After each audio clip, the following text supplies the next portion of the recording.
Hello and welcome to the Evidence-Based Chiropractor. I am your host, Dr. Jeff Langmaid. On today's episode, we're talking research, another brand new study that just came out, and it is all about clinical factors that predict a 1-year recurrence of low back pain after receiving spinal adjustments. We're going to highlight the clinical pearls and put it into action on today's episode.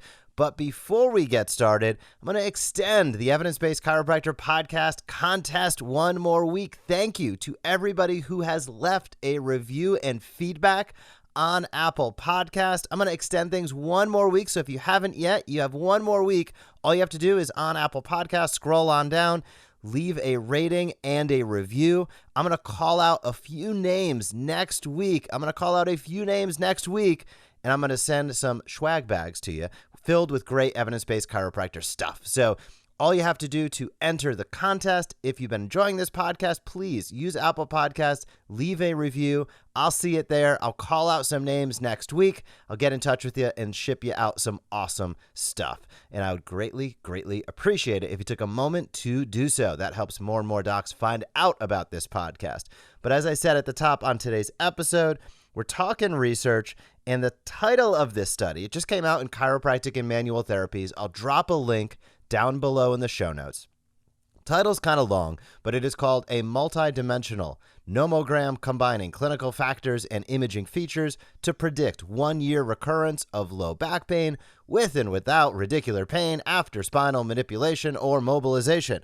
That is a mouthful, but the bottom line is what they were trying to analyze was, what are some factors that we can use to predict after 1 year if low back pain is going to come back if somebody has spinal adjustments? That's what they were looking at in a nutshell. And I think they did a really good job starting the conversation. As we get into this, we'll see there's probably some follow-up research studies that are going to happen, but it's a great starting point.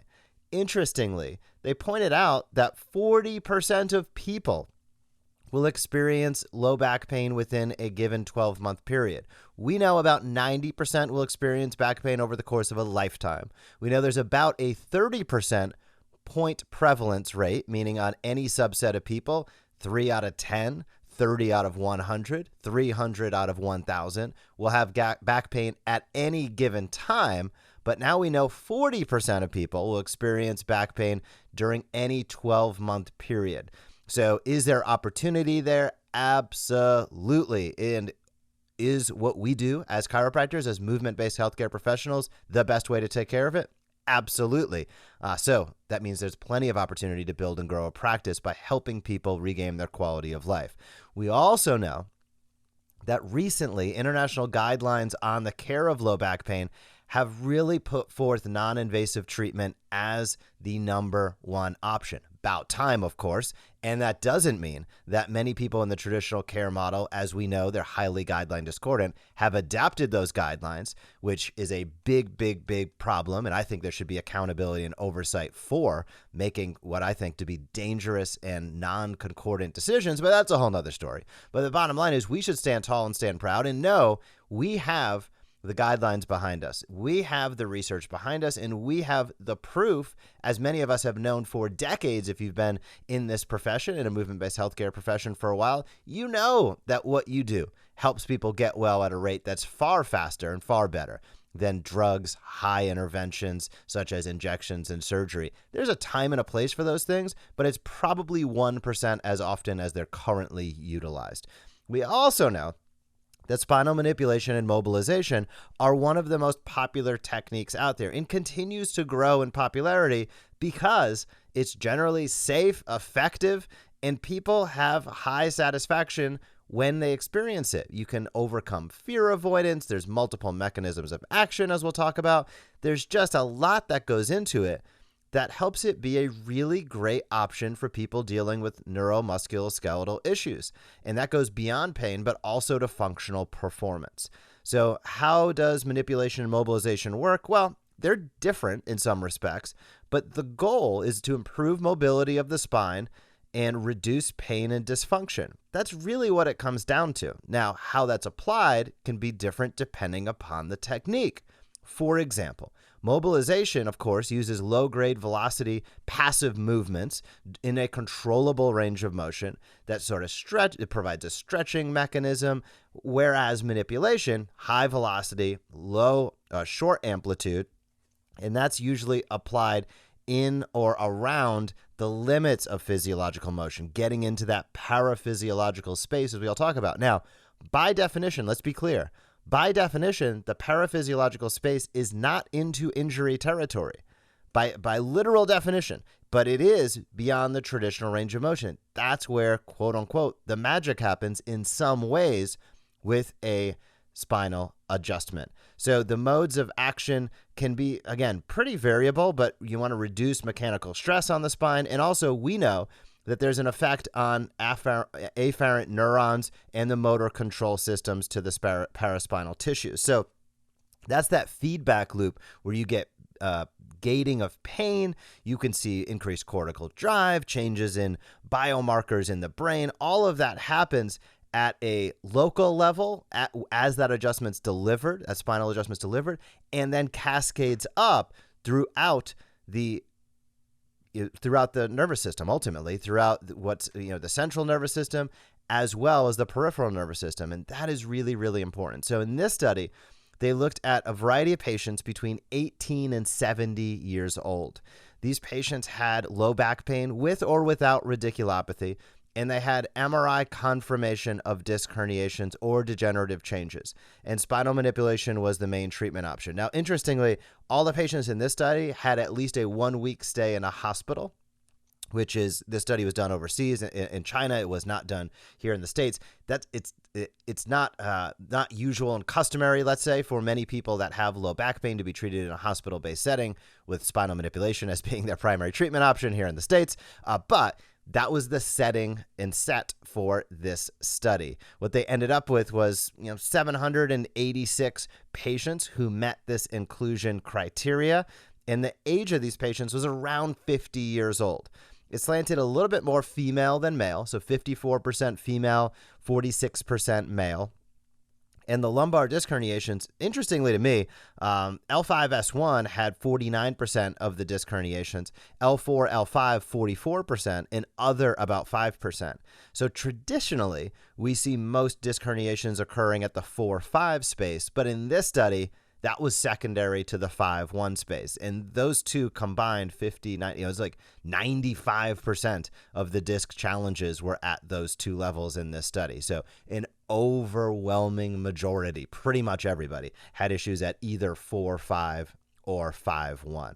So that was really how this study went. Now they took that one step farther and they looked at the progression of these individuals through a variety of different avenues, so to speak. And what did they identify? Well, they took a look and they identified that hospitalization time, previous history of low back pain, disease duration, lumbar range of motion, lower extremity tendon reflex and muscle strength, ratio of herniation to uncompressed area, the Firman classification were all independent prognostic factors for low back pain reoccurrence after spinal manipulation. So all of these independently led to a higher likelihood that there could be a recurrence in the future. And I'll review those one more time. So what were the factors that led to a higher likelihood? Well, hospitalization time. If somebody was in the hospital a longer amount of time, that was an issue. Previous history of low back pain, previous recurrence. What's the best predictor of tomorrow's weather? As my friend Dr. Stephen Francis says, today's weather. So previous history of low back pain.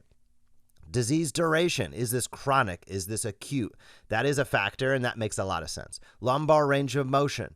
That's important because how much does somebody have to, I think about that, like what did you lose already, right? If there's super limited range of motion, you might have a lot of loss to come back from before you get back to normal. Whereas if you have just a lightly limited range of motion, it's not that much to get back to normal. So that's a factor, and that makes a lot of sense. Lower extremity tendon reflex, of course that makes sense relative to the compressive pathology, and the ratio of the herniation to the uncompressed area. So how big and bad is that herniation, right? And then this Firman classification. All of those were factors that this study identified as predictors or prognostic factors for recurrence. So they also saw a positive correlation between the ratio of herniation to the uncompressed dural sac area and the possibility of mechanical impingement of the nerve root. So here's a couple things that I see regarding that statement. Love that they found it. I have seen personally in practice some of the largest, nastiest disc herniations can resorb in a way that sometimes these small and medium ones just don't. It's these medium-sized ones that tend to be the challenge I've seen clinically. A small disc herniation tends to be a minimal issue. Now, it's not correlative to pain 100% of the time. Sometimes you can see extreme pain with small herniations. But some of these big, scary disc herniations, I've seen dramatic resorption. And the small ones I've seen do very well reducing pain. It's these medium-sized ones clinically for me that become the challenge. They continue to cause pain.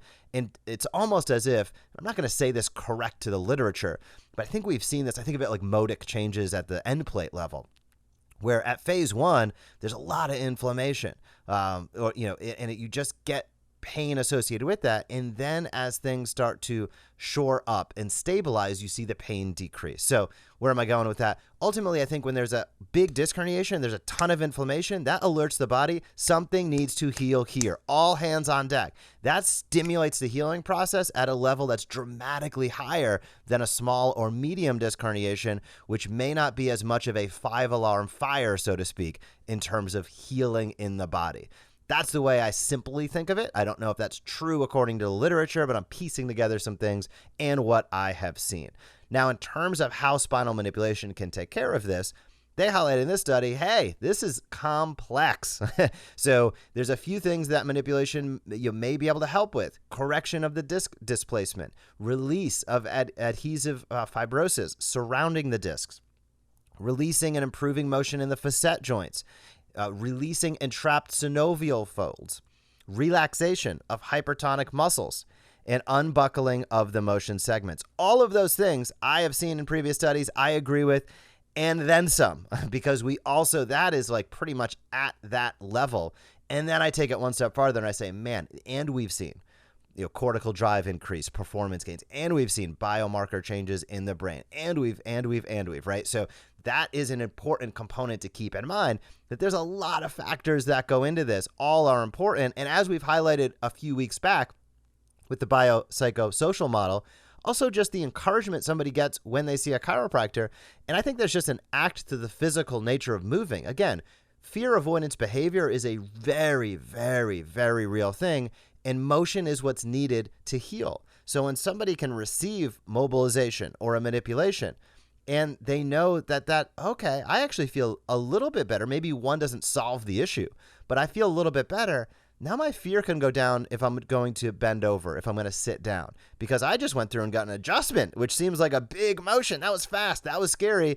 Now you start to be able to overcome fear with daily activities. I think that's a very, very real thing. So in conclusion to this study, they found, quote, our prognostic model indicated that patients with low back pain with a first episode short-term disease course, no limitation of movement or lumbar radiculopathy, minor disc herniation or mild degeneration would be better treated with spinal manipulation. So I think that there's a lot to see in future incarnations of this study, but really interesting points, great opportunities to just dig in, understand what the literature is saying and how researchers are framing what we do currently. So I found this to be a very, very great study, and I hope you did as well. Before we wrap up, if you have not scheduled a demo for Patient Pilot by the Smart Chiropractor, head over and do so. The bottom line is send emails, generate reactivations. We are launching next week, sending daily reports showcasing you who is clicking to call and clicking to schedule in your automated email campaigns, so you can ensure you're getting the highest return on investment possible. If you have an email list of more than 300 that you have not activated in terms of messaging each and every week, you're leaving opportunity, money, and people's health on the table. Head over to Patient Pilot, specifically thesmartchiropractor.com, schedule a demo. We're happy to show you what we do.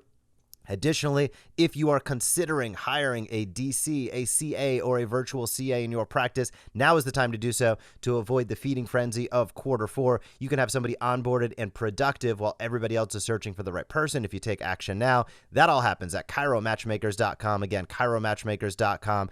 That is a fantastic resource to build and grow your team. So if you're thinking about hiring, do not go it alone. You are likely to end up with high team turnover, a ton of cost, and the bottom line is you are not a professional recruiter. You are a chiropractor. Take care of the people and let recruiters find the right person, not just somebody with a pulse and a license, the right person to help you build and grow your practice. Thank you so much for being a chiropractor. Thank you for listening to this podcast. One last week to enter into the podcast contest online. All you have to do is leave a review on Apple Podcasts. I'll call out a few names next week. Have a fantastic week in practice, and I will talk to you soon.